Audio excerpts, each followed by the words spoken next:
오늘 말씀을 통해서 주시는 이 제목이 오늘 죄를 고백하는 모세입니다. 강단에 서는 목사님들 다 자기가 설교를 잘하는 줄 알아요. 저도 그렇습니다. 이런 착각에 빠져 있는 경우가 많습니다. 물론 자신이 설교를 잘한다라고 하는 자신감이 있어야 돼요. 그래야 설교할 때 경직되지 않고 여유를 가지고 이렇게 마음껏 할 수가 있는 것입니다. 그런데 이것이 자만심이 되어버리면 곤란합니다. 자기 스스로 다짐하면서 나는 오늘도 주님이 능력 주시면 설교를 잘할 거야, 잘할 수 있어 라고 하는 마음을 갖는 것은 자신감입니다. 이건 좋은 거예요. 그런데 이 자신감이 자기에게로 향하지 않고 남에게로 향하게 되면 자만심이 돼버립니다. 남을 의식하면서 남에게 자기를 드러내려고 하고 상대방과 비교하면서 나는 다른 사람보다는 설교를 잘해 라고 생각하면 그것은 자신감이 아니라 자만심이 돼버립니다. 다른 사람과 비교하면서 상대적인 우월감을 갖는다면 그것은 자신감이 아니고 자만심이고 교만이 돼버립니다. 이렇게 하면 자기가 전하는 말씀에도 자기를 포함하지 않습니다.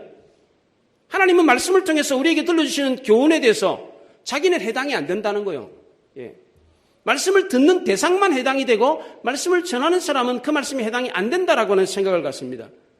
이런 오류와 착각은 목회자들만 하는 것이 아닙니다. 학교에서 아이들을 가르치는 선생님들도 그렇습니다. 학교 선생님들은 잘못하는 학생들을 지적하는 일에 익숙합니다. 그래서 교실에서 가르치는 입장이기 때문에 늘 사용하는 언어가 가르치는 언어입니다. 그러다 보니까 일상생활 속에서도 학교가 아닌 다른 곳에서도 직업병이 드러나요. 말할 때도 가르치는 어투로 말을 하는 경우가 종종 있습니다. 군인들도 마찬가지입니다. 군대에서 오랫동안 복무했던 장교 군인들도 그래요. 군대에서 늘 부하 직원들에게 이래라 저래라 이거 해라 저거 해라 지시하는 게 익숙해가지고 이게 몸에 배어가지고 그냥 사회에 나와서도 지시를 해요. 이렇게. 이게 있어요. 이렇게. 예배를 인도하는 영적 지도자들이 특히 조심해야 될 것이 바로 이런 부분입니다.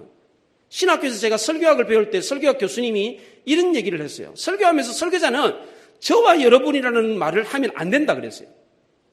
저와 여러분. 이렇게 하면서 이렇게 말씀을 전하는 자와 말씀을 듣는 사람을 분리를 시켜가지고 그렇게 말을 해서는 안 된다는 겁니다. 설교자는 마치 설교에서 다른 존재인 것처럼 생각하면서 말씀을 전해서는 안 된다는 겁니다. 더 큰 문제는 영적 지도자들이 이런 잘못을 제대로 감지하지 못하고 있다는 것입니다. 특히 성숙한 지도자일수록 자기는 죄에 빠지지 않는다. 이런 생각을 하는 경향들이 있습니다. 그러나 그렇지 않습니다. 누구나 다 우리는 성숙도에 관계없이 이런 잘못을 종종 범합니다. 오늘 본문의 모세를 보면 그것을 쉽게 알 수 있습니다. 오늘 12절에 보면 여호와께서 모세와 아론에게 이르시되 너희가 나를 믿지 아니하고 이스라엘 자손의 목전에서 내 거룩함을 나타내지 아니한 거로 그렇게 말을 했습니다. 이 말씀은 선한 의도로 사람을 이끄는 지도자들도 얼마든지 죄의 유혹을 받아서 미혹될 수 있다는 것입니다. 이거는 모세뿐만 아니라 지도자뿐만 아니라 우리 모두도 다 동일한 것입니다. 오늘 본문에 이스라엘 백성들의 잘못에 대해서는 뚜렷하게 나타납니다. 그런데 모세가 잘못한 것에 대해서는 크게 분명하게 드러나지는 않습니다. 출애굽한 1세대가 40년이 지나면서 다 죽었습니다.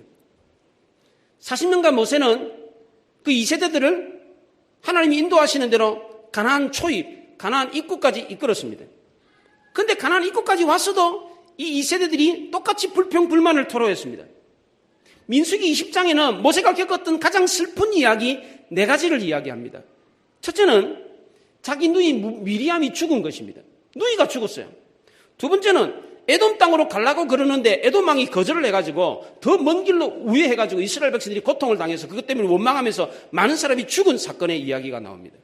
세 번째는 자기의 형, 피부치 형이 모세가 가장 많이 의지했던 형이 죽은 이야기를 기록하고 있습니다. 또 하나는 이스라엘 백성이 물이 없다고 불평함을 해가지고 그 사건을 잘못 처리해서 모세가 가나안 땅에 들어가지 못하고 그 땅에서 그 초입에서 죽어버리는 이야기를 하고 있습니다.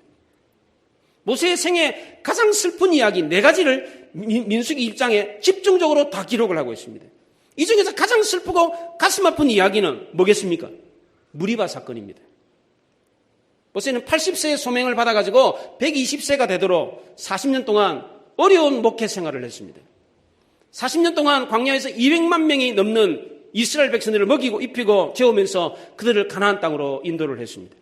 근데 이제 가나안 땅을 눈앞에 두고 있는데 그 땅에 들어가지 못한다라고 하는, 그리고 너는 여기서 죽을 거다라고 하는 엄명을 받았습니다. 모세의 마음이 어떠했겠습니까? 결정적으로 가나안 땅에 들어가지 못한 이유가 무엇입니까?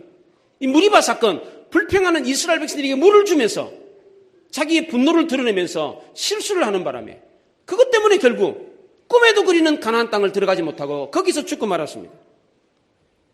모세는 누이를 잃고 슬픔에 잠겨 있었습니다. 설상가상으로 광야에서 살아남은 2세대들은 모세의 가슴에 대못을 박았습니다. 말하는 거나 행동하는 것이 9세대들과 조금도 다를 바가 없었습니다. 미디안임의 누이가 죽고 슬픔에 잠겨있는 모세를 위로하기는커녕 물이 없다고 불평과 원망을 쏟아냈습니다. 그들이 사용하는 언어는 9세대들보다 훨씬 더 직선적이고 가혹했습니다. 3절에 보면 백성이 모세와 다투어 말하여 이르되 우리 형제들이 여호와 앞에서 죽을 때에 우리도 죽었더라면 좋아질 뻔했다. 4절에 너희가 어찌하여 여호와의 회중을 이 광야로 인도하여 우리와 우리 짐승이 다 여기서 죽게 하느냐. 5절에 너희가 어찌하여 우리를 애굽에서 나오게 하여 이 나쁜 곳으로 인도하였느냐. 이곳에는 파종할 곳이 없고 무화과도 없고 포도도 없고 석류도 없고 마실 물도 없다. 9세대나 신세대나 죄성이 다 똑같았습니다. 이런 이스라엘 백성들을 모세는 어떻게 했습니까? 올바르게 대응했습니다. 그들을 위해서 중보 기도를 했습니다. 6절에 보면 회막문에 이르러 엎드렸다고 그랬습니다. 그랬더니 하나님의 영광이 나타났다고 했습니다. 이스라엘 백성들은 불평을 했지만 모세는 그 불평하는 그들을 위해서 엎드려 기도함으로 그 문제를 해결했습니다. 불평을 맞받아쳐가지고 그렇게 대항하지 않고 기도하면서 그들을 이끌었습니다. 이런 모습은 지도자들에게만 필요한 것이 아니라 우리 모두에게도 필요한 것입니다. 또 하나 모세는 이스라엘 백성들을 용서했습니다. 지도자가 섬기면 섬김을 받는 사람은 최소한 어떤 마음을 가져야 돼요? 고마운 마음을 가져야 됩니다. 그런데 실상은 그렇지가 못했다는 것입니다. 이런 경우에 섬김을 받는 사람들을 지도자가 용서하지 않으면 이들을 이끌 수가 없어요. 지도자들은 섬김을 받는 사람들이 자신의 잘못을 깨닫고 돌아오기 이전에 이미 용서를 해야만이 그들을 이끌 수가 있는 것입니다. 이럴 때 모세가 쉽게 포기해버리고 그냥 악으로 악을 갚았다면 그들을 이끌 수가 없는 것입니다. 지도자는 억울한 일을 당해도 백성이 용서받을 자격이 없다고 생각이 들더라도 용서하지 않으면 하나님의 은혜를 체험할 수가 없습니다. 모세는 또한 사람의 인정에 이끌리지 않고 하나님을 경외하는 마음으로 이스라엘 백성들이 잘못을 올바로 지적했습니다. 10절에 보면 반역한 너희여 라고 그랬습니다. 이 말은 이스라엘 백성들의 귀에는 상당히 거슬리는 소리예요. 반역한 너희여, 이 반역자들아, 이렇게 말을 했으니까 얼마나 귀에 거슬리겠습니까? 모세는 사람들의 비유를 맞추지 않고 잘못을 똑바로 지적을 했습니다. 이스라엘 백성들을 위해서 중보 기도를 했고 그들을 용서했고 잘못을 올바로 지적한 모세가 도대체 뭘 잘못했다는 겁니까? 하나님은 모세에게 물을 명령하여, 반석을 명령하여 물을 내라 그랬는데 모세가 어떻게 했습니까? 반석을 2번 쳐서 물을 냈습니다. 그럼 이게 모세가 가나안 땅에 들어가지 못하고 거기에 죽어야 되는 이유가 됩니까? 그토록 심각한 범죄였습니까? 하나님은 모세의 이러한 행동을 이스라엘 목전에서 여호와의 영광을, 거룩함을 드러내지 못한 것이다, 그렇게 말을 했습니다. 왜 하나님의 거룩함을 드러내지 못한 것입니까? 실제로 모세는 하나님의 말을 바꿨습니다. 하나님이 뭐라 그랬습니까? 반석을 명령하여 물을 내라 그랬는데 모세는 이스라엘 백성들을 꾸짖으면서 반역한 자들이라고 그렇게 말을 했습니다. 이 반역한 너희여라고 하는 말은 망할 놈의 자식들, 이런 뜻입니다. 예. 이런 험악한 말을 했어요. 모세는 그 온유함이 온 지면의 모든 사람들보다 더 성하다 그랬어요. 세상에 살아있는 사람들 가운데 모세만큼 온유한 사람이 없다 그랬어요. 모세만큼 화 안 내는 사람이 없다 그랬어요. 이런 모세가 이 한마디를 하는 바람에, 반역한 너희여, 이 한마디를 하는 바람에 그의 마지막 운명을 결정짓고 말았습니다. 하나님은 위로의 말씀을 하셨는데 모세는 질책의 말을 했습니다. 모세는 감사하지 않고 불평하는 이스라엘 백성들에게 질책의 말을 하는 것은 어쩌면 우리가 봤을 때는 당연한 것처럼 보입니다. 그래도 하나님의 대변인인 모세는 하나님의 말을 그대로 해야만 했습니다. 그런데 모세는 하나님의 말을 그대로 하지 않았습니다. 또 모세는 하나님을 믿지 않았다고 합니다. 12절 중반절에 보면 너희가 나를 믿지 아니하고 라고 그랬습니다. 믿지 않았다라고 말을 할 때에 나를 믿지 않았다고 합니다. 하나님의 말을 믿지 않은 게 아니고 하나님을 믿지 않았다고 합니다. 이게 무슨 말입니까? 하나님의 뜻과 하나님의 구원 계획을 믿지 않았다는 겁니다. 하나님은 지금 범죄하고 원망하는 이스라엘 백성들이라고 할지라도 지금 물을 주려고 준비하고 계셨어요. 범죄했음에도 불구하고 이들을 구원하려고 생각하고 계셨단 말이죠. 그런데 모세는 그걸 믿지 못했다는 겁니다.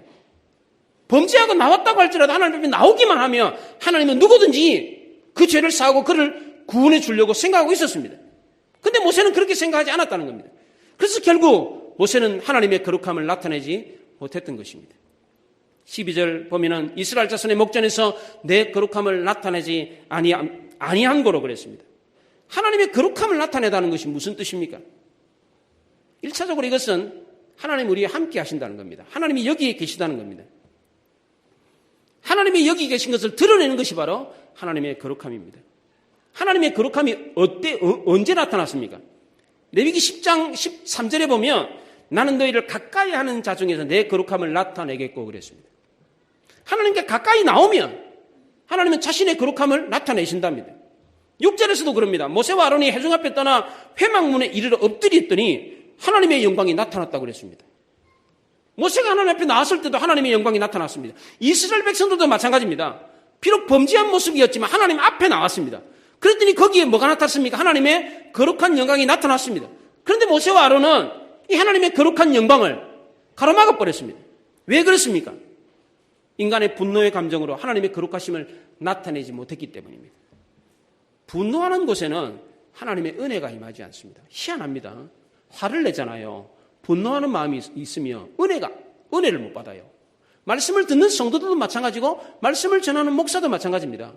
분노가 개입되면 은혜가 임하지 않습니다. 참 희한합니다. 그리고 에베소서 4장 26절에서는 분을 품으면 마귀가 틈을 탄다고 합니다. 지금 이스라엘 백성들과 모세의 상황은 어떻습니까? 잔뜩 지금 양방이 다 지금 화가 나 있어요. 이스라엘 백성들은 물이 없어가지고 지금 굶어 죽겠다고, 지금 목말라 죽겠다고, 그래가지고 막 불평을 퍼면서 이렇게 살 빼야 차라리 죽겠다! 우리 죽여라!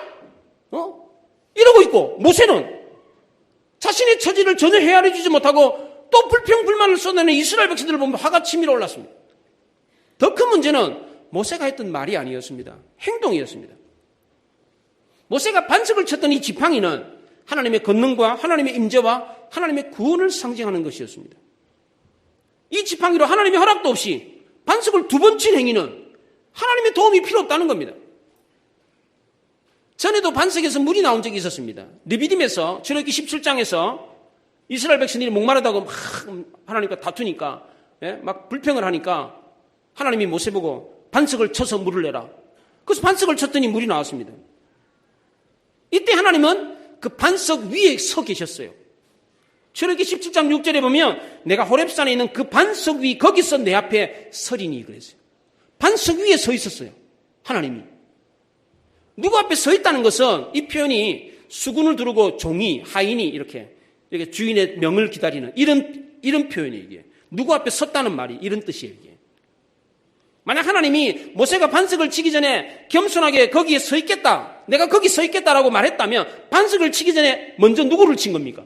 반석 위에 누가 서 있었습니까? 하나님이 서 있었어요. 그 모세가 누구를 친 겁니까? 하나님을 친 겁니다. 이스라엘을 구원하는 창조자는 이스라엘 백성들의 필요를 위해서 이스라엘 백성들이 맞아야 될 매를 하나님이 맞으셨습니다. 그래서 이스라엘 백성들에게 구원의 물을 주셨던 것입니다. 사도 바울은 이 사건을 고린도전서 10장 4절에서 이렇게 표현했습니다. 다 같은 신령한 음료를 마셨으니 이는 그들을 따르는 신령한 반석으로부터 마셨음에 그 반석은 곧 그리스도신이라고 그랬어요.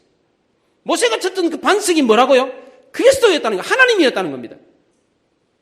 모세가 쳤던 그 반석, 하나님을 치심으로 이스라엘 백성들이 맞아야 할 매를 하나님이 대신 맞으심으로 이스라엘 백성들을 구원의 물로 살렸다는 거예요. 이게. 그런데 오늘 본문에 나오는 이 물을 내는 사건은 여기 하나님이 서 계시지는 않았어요. 성경 어디에도 하나님이 거기 서 있었다는 말이 없어요. 이때는 모세가 이스라엘 백성들의 구원자 행세를 했습니다. 반석을 명하여 물을 내라 그랬는데 반석을 내리침으로써 물을 냈습니다. 이거는 종종과 같이 하나님이 백성의 잘못을 떠안으면서 구원의 물을 내신 사건과는 다른 것입니다. 모세 자신이 이스라엘 백성들을 내리침으로 구원을 이루겠다고 하는 제스처를 한 것입니다. 그 결과로 모세는 하나님이 베푸실 은혜를 자기가 강탈한 거예요. 하나님은 이스라엘 백성들이 맞아야 될 매를 대신 맞으면서 물을 내셨는데 모세는 그게 아니고 자신이 이스라엘 백성들을 때림으로써 자신이 중재자가 되어야 되는데 자신이 구원자가 되는 행동을 했다는 것입니다. 모세의 지팡이는 하나님의 권능과 하나님의 권위와 하나님의 허락을 의미하는 것입니다. 모세의 손에 지팡이를 잡았다는 것은 하나님의 권위를 쥐었다는 것입니다. 그런 권위를 가지고 모세가 어떻게 했습니까? 이스라엘 백성들을 향해서 반역한 너희여, 이 망할 놈의 자식들, 이렇게 말했어요. 이 말은 하나님이 하신 말이 아닙니다. 모세는 언약 백성을 다스려야 될 권세가 마치 자기 권세인 것처럼 행동을 했습니다. 이것은 모세의 잘못이 왜 그토록 심각한 죄였는가를 말해주고 있는 예입니다. 모세는 욱해가지고 화가 치밀어 올라가지고 거친 말을 한 게 아니에요. 자신이 하나님의 중재자라는 사실을 망각하고 하나님과 이스라엘 사이를 중재하는 역할을 하는 중재자라는 사실을 망각하고 자신이 하나님이 돼버렸어요. 하나님이 할 일을 자기가 해버렸어요. 모든 것을 마치 자기가 하는 것처럼 행세를 했다는 거예요. 예수전도단 어느 간사님이, 그 대표 간사님이 그런 얘기예요. 예수전도단의 영성이 아주 좀 탁월하거든요. 예수전도단이. 그 예수전도단은 이게 선교단체 중에서 찬양 부를 때 항상 다 눈을 감아. 눈을 감아. 이러면서 찬양을 해요. 다른 선교단체는 이렇게 맹맹하게 찬양을 하는데 예수전도단은 좀 다른 선교단체는 좀 뜨거워요. 굉장히 뜨겁고 영적인 선교단체인데 그 선교단체 대표 간사가 그런 얘기를 했어요. 나는 언제든지 마음만 먹으면 귀신을 쫓을 수 있다. 그런 얘기를 했어요. 이게 얼마나 교만한 말인지 몰라요. 자기는 마음만 먹으면 언제든지 내가 귀신아 나가라! 그러면 그 즉시로 나간다는 거예요. 그럼 귀신 지금 누가 쫓는 거예요? 누가 쫓는다는 얘기예요? 자기가 쫓는다는 얘기예요. 과연 그렇습니까? 귀신 우리가 쫓는 겁니까? 예? 예, 하나님이 쫓으시는 겁니다. 하나님이 허락하셔야 귀신이 나가는 거예요. 근데 마치 자기가 귀신 쫓아낼 수 있대, 자기가. 언제든지 마음만 먹으면 나는. 지금 모세도 마찬가지예요. 하나님이 하셔야 되는데 자기가 하는 거예요, 자기가. 이렇게 함으로써 결국 모세는 이스라엘의 목전에서 하나님의 거룩함을 나타내지 못했던 것입니다. 이 거룩함은 이스라엘 백성들을 구원하는 데 꼭 필요한 속성이었습니다. 그런데 모세는 하나님의 말씀의 통치와 행동과 말씀을 자기 것으로 대체함으로써 구원에 꼭 필요한 하나님의 거룩함을 나타내지 못했던 것입니다. 하나님을 의지하지 않아도 나도 얼마든지 할 수 있다. 이걸 드러낸 것입니다. 모세도 하나님의 말씀과 구원을, 권위를 자기 것으로 대체할 수 없다라는 사실을 알고 있었어요. 자기가 하나님이 아니라는 사실을 알고 있었어요. 그런데 순간적으로 모세가 이 사실을 망각해버린 이유가 무엇입니까? 지난 40년 동안 모세는 생존을 위한 투쟁을 해왔습니다. 힘겨운 싸움을 싸웠습니다. 근데 또다시 위기를 맞았습니다. 자기가 정말 의지했던 선지자 자기 누이 미리암이 죽었어요. 설상가상으로 이스라엘 백성들이 또 물이 없다고 불평불만을 해댑니다. 백성의 원망과 인신공격, 감사하지 않는 이 모습을 보면서 모세의 마음은 지치고 좌절되어 버렸습니다. 모세는 모든 것을 다 바쳐서 자기 인생을 다 바쳐서 희생을 하면서 오랫동안 이스라엘 백성들을 이끌었는데도 이스라엘 백성들은 그 고마움을 알지 못하고 또다시 원망을 하니까 울컥하면서 부하가 치밀어 올랐습니다. 분노와 피로감과 외로움과 과로로 시달리고 감사하다는 말 한마디 듣지 못하고 실패와 모멸감까지 느낄 때에 모세는 탈진하고 말았습니다. 우리는 이런 모세의 분노를 보면서 분노는 우리를 부식시키는 산과 같다, 초와 같다 그런 생각이 듭니다. 분노가 그래요. 우리를 이렇게 부식을 시켜요. 산이에요, 산 이게. 인간적으로 모세가 직면한 이 사실을 보면 충분히 이해가 됩니다. 이런 상황에서 오히려 하나님의 징벌이 의문이 가요. 반문이 생깁니다. 그러면 또다시 기회를 좀 주면 안 됩니까, 모세에게? 모세가 회개하고 자신의 잘못을 리얼하게 깨닫고 내가 정말 잘못했습니다, 하나님. 들어가게 해주세요. 그래, 이번만 딱 봐준다. 이렇게 해주면 안 됩니까? 자기 평생을 들여가지고 수십 년 동안 피와 땀과 눈물을 흘리면서 자기의 전부를 들여가지고 이스라엘 백성들을 자기가 하고 싶다고 했나? 자기가 자처했나? 하나님이 일부러 끌고 와가지고 지금 이스라엘 백성들을 인도하는 지도자로 세워놓고 그리고 말 한마디 잘못했다고 지금 토사구팽시키는 거 아니에요? 예? 그 하나님의 자비와 은혜는 어디 간 것입니까? 이런 모세에게조차도 하나님의 은혜를 베풀지 않는다 그러면 도대체 은혜 받을 사람은 누구예요, 그러면? 누가 은혜를 받고 누가 용서를 받겠어요? 이런 반문이 생기지 않겠습니까? 그렇다면 이런 상황에서 하나님은 하나님 자신도 거룩함을 드러내지 않았습니까? 이스라엘 백성들도 불평하고 모세도 저렇게 막 분노를 막 지르고 그러니까 다그나사!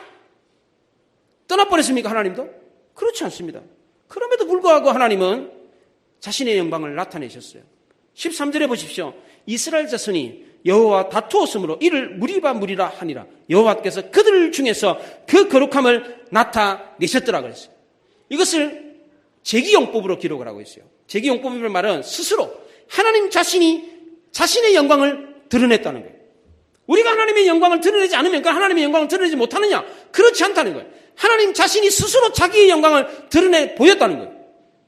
모세가 자신의 잘못을 저지르면서도 불구하고 하나님은 어떻게 반응하셨습니까? 반석을 명하여 물을 내라 그랬는데 반석을 쳤어요. 그럼 물이 나와야 돼요? 안 나와야 돼요? 예? 나와야 돼요? 안 나와야 돼요?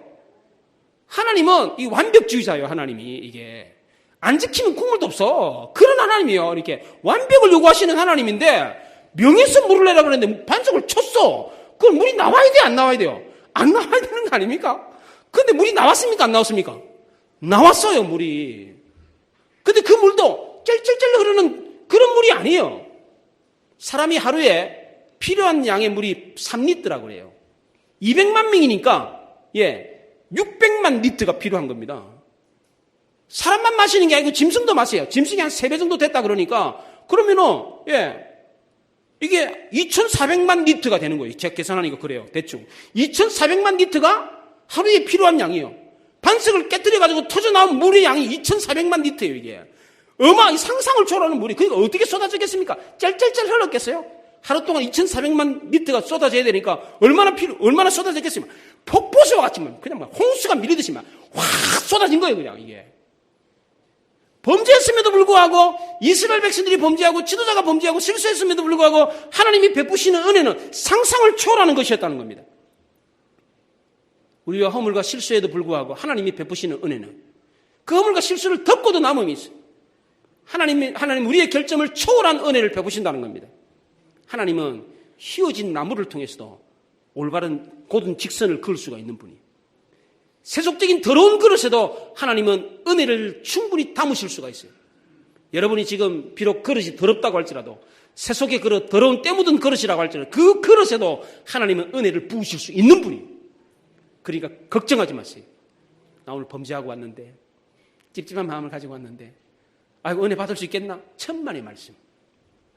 얼마든지 하나님은 하실 수 있어요. 그걸 믿으시기 바랍니다. 하나님은 우리가 아무리 잘못해도 우리를 버리시지 않습니다. 또한 하나님은 모세가 잘못했음에도 불구하고 자기 백성뿐만 아니라 모세에게도 은혜를 베푸셨어요. 오늘 본문에 보면 이스라엘 백성들에게는 은혜를 베푸신 게 확연하게 드러납니다. 물을 줬으니까. 엄청난 물을 줬으니까. 근데 모세에게는 은혜를 베푼 것 같지가 않아요. 모세 보고 뭐라 그래? 너는 가나안 땅에 못 들어가고 여기서 죽는다. 이게 무슨 은혜입니까? 실제로 모세는 가나안 땅에 들어가지 못하고 가나안 땅을 내려다보는 비스가 산꼭대기에서 이렇게 좋네. 들어갔으면 좋겠는데. 그럼 거기서 꼴까닥 죽어버렸어요. 예. 이게 무슨 은혜입니까? 우리가 볼 때는 은혜 같지도 않아요. 근데 성경을 쓰는 저자인 모세의 입장에서는 그렇지가 않습니다. 모세는 이스라엘 백성들을 잘못 인도했고 불명예를 안았고 하나님을 부인했고 그래서 약속의 땅에 들어가지 못했습니다. 이 모든 사실을 성경이 기록한 당사자가 누굽니까? 민수기 20장 이 성경을 지금 쓴 사람이 누구예요? 모세 자신입니다. 모세는 자신의 잘못을 지금 스스로 고백하고 있고 기록하고 책으로 남겼습니다. 왜 그랬습니까? 왜 자신의 이 부끄러운 과거를 갖다가 부끄러운 잘못을 책으로 남깁니까? 아이들이 자라면 부모 곁을 떠나지 않습니까? 그리고 명절이 되면 이제 가족으로 이제 모이잖아요. 그 모여가 옛날 이야기를 해요. 옛날에 니 뭐 이런 거 해가지고 뭐 잘못하고 뭐 이렇게 했지 막 이런 얘기를 합니다. 과거 자기 잘못, 자기 죄를 이야기할 수 있는 이유가 뭐예요? 받아줄 수 있다고 생각하기 때문입니다. 비록 그 얘기를 또 들으면서 실망하고 분노가 느껴지겠지만 그 비난하고 정죄하지 않습니다. 왜냐하면 내가 그때 잘못한 거 지금 옛날 이야기를 하면서 잘못한 거 고백을 해도 받아준다라고 하는 확신이 있기 때문입니다. 아버지 집을 떠났던 탕자가 아버지의 집으로 돌아올 수 있었던 이유가 무엇입니까? 내가 아버지 집에 가면 아버지가 나를 용서해주고 받아주실 거다라고 하는 확신이 있었기 때문입니다. 모세는 자신의 죄악 이야기를 했습니다. 이것은 하나님과 화해했다는 뜻입니다. 자기의 잘못을 공개하고 난 뒤에 하나님과 모세의 관계는 서먹서먹한 관계가 아니었습니다. 모세가 공개적으로 이스라엘 백성들에게 자신의 죄를 고백했을 때에 하나님은 모세에게도 은혜를 베푸셨습니다. 책으로 남겼다라는 것은 모세가 자신의 잘못을 공개적으로 드러냈다, 그런 뜻입니다. 자신의 잘못을 공개한다고 쉬운 일입니까, 이게? 예. 자신의 잘못에도 불구하고 하나님은 이스라엘 백성들에게 또 모세에게 은혜를 베풀었습니다. 얼마나 다행스러운 일입니까? 근데 모세가 자신의 잘못을 굳이 책에다까지 기록할 필요가 있었어요? 책에다 기록하면 어떻게 됩니까? 자손만대 보는 거예요, 이게. 예. 그렇잖아요, 이게. 한 번 말하면 끝나는데, 그게 아니고, 성경책에다 기록해가지고, 자손만대 내 잘못을 알려라. 이렇게 말하고 있는 겁니다. 왜 이렇게 한 겁니까? 분명한 이유와 목적이 있기 때문에 그렇습니다. 죄를 고백하는 것에는 반드시 뭐가 있다? 하나님의 은혜가 있다는 것을 알게 하기 위해서입니다. 사도 요한도 요한일서 1장 9절에서 만일 우리가 우리 죄를 자백하면 그는 미쁘시고 의로우사 우리 죄를 사하시며 우리를 모든 불의에서 깨끗게 하실 것이요, 그렇게 말을 했습니다.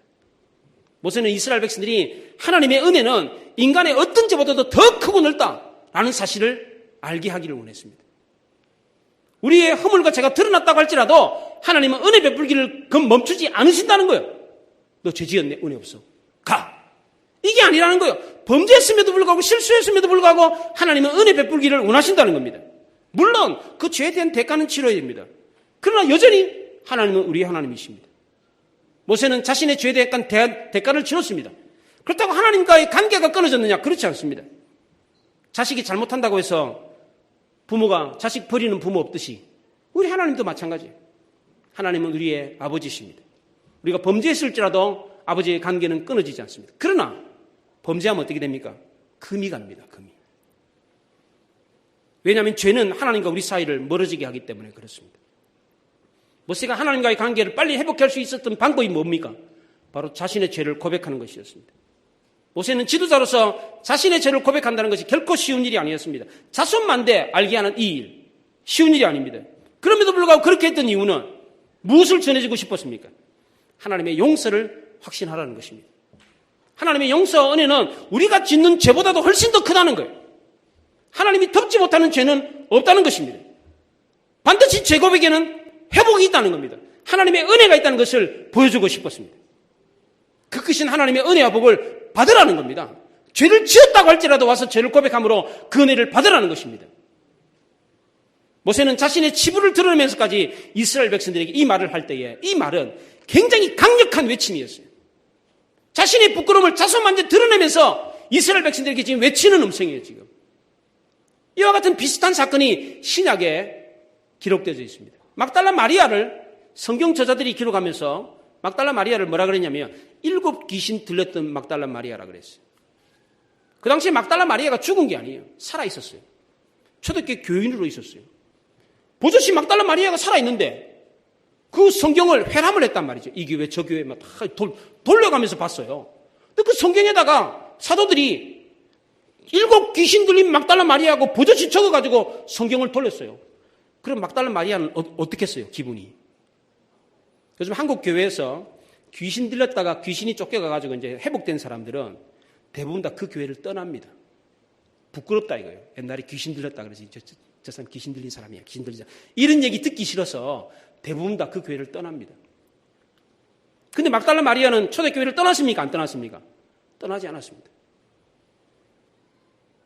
성경 저자들이 자기를 7 귀신 들렸던 막달라 마리아라고 기록했다는 사실을 알았어요. 그 설교를 수도 없이 들었어요. 그럼에도 불구하고 막달라 마리아는 그것을 거부하지 않았어요. 그 얘기 왜 씁니까? 왜 써? 그거 빼주세요. 그거. 그렇게 할 수도 있잖아요. 7 귀신 들렸던 거, 그건 빼주세요. 예. 그러고 싶지 않겠어요? 근데 어디에도 그렇게 했다는 얘기도 없고요. 예. 버젓이 그걸 썼어요. 왜 그랬습니까?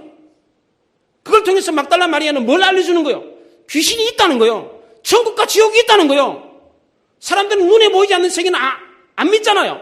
나를 보십시오, 나랑 같이 생활했던 분 아시잖아요. 내가 귀신 들려가지고 그렇게 막 이상한 짓을 하고 막 그렇게 몰골이 했던 그 형편을 아시잖아요. 그랬던 내가 예수 이름으로 명하노니 물러가라라고 했을 때 내가 지금 멀쩡해졌잖아요. 귀신이 있는 거예요. 영적인 세계가 있는 거예요. 하나님은 살아계세요. 자신의 경험을 통해서 지금 메시지를 전하고 있는 것입니다. 모세도 똑같아요. 자신의 치부를 드러내면서까지 이스라엘 백성들에게 죄를 고백하면 반드시 은혜가 있고 하나님의 회복이 있고 하나님의 용서가 있습니다. 반드시 이것을 경험해야 됩니다라고 강력하게 지금 외치고 있는 것입니다. 그런데 우리는 어떻습니까? 죄를 지으면 잘못하면 자신의 결점과 실수가 있으면 어떡합니까? 우리는 본능적으로 어떡합니까? 드러내지 않습니다. 사람에게뿐만 아니라 하나님께도 드러내지 않습니다. 자존심이 얼마나 강한지 모릅니다. 철저하게 자기중심적입니다. 사람들은 뭔가를 잘못하면 본능적으로 자기 방어 기제가 발동합니다. 딱 성벽을 쌓아요. 그래가지고 이 핑계 저 핑계를 대면서 딱 자기를 방어합니다. 이게 본능입니다. 이렇게 하면 어떻게 됩니까? 치유가 일어나지 않습니다. 회복이 안 돼요. 자신의 잘못을 인정하고 받아들일 때에, 고백할 때에 치유와 회복이 일어나는 거예요. 모세는 지금 뭐라 그럽니까? 부끄러운 일이지만, 자기의 실수지만, 드러내기 어려운 일이지만 고백하라는 거예요. 그렇게 했을 때 반드시 하나님의 위로와 회복이 있다는 것을 자기의 실수를 통해서 보여주고 있는 거예요. 우리도 마찬가지입니다. 오늘 시간 모세가 자신의 잘못을 치부를 드러내면서까지 강력하게 외치는 이 얘기. 죄를 고백하면 하나님 미쁘시고 오르시기 때문에 반드시 우리를 용서하시고 회복하신다. 더 큰 은혜를 베푸신다는 것을 믿으십시오라고 말하고 있는 것입니다. 이 말씀을 믿고 여러분들이 행여 실수하고 범죄하고 허물이 있다고 할지라도 고백함으로 더 큰 은혜와 긍휼을 경험하는 여러분들이 되시기 바랍니다. 기도하겠습니다.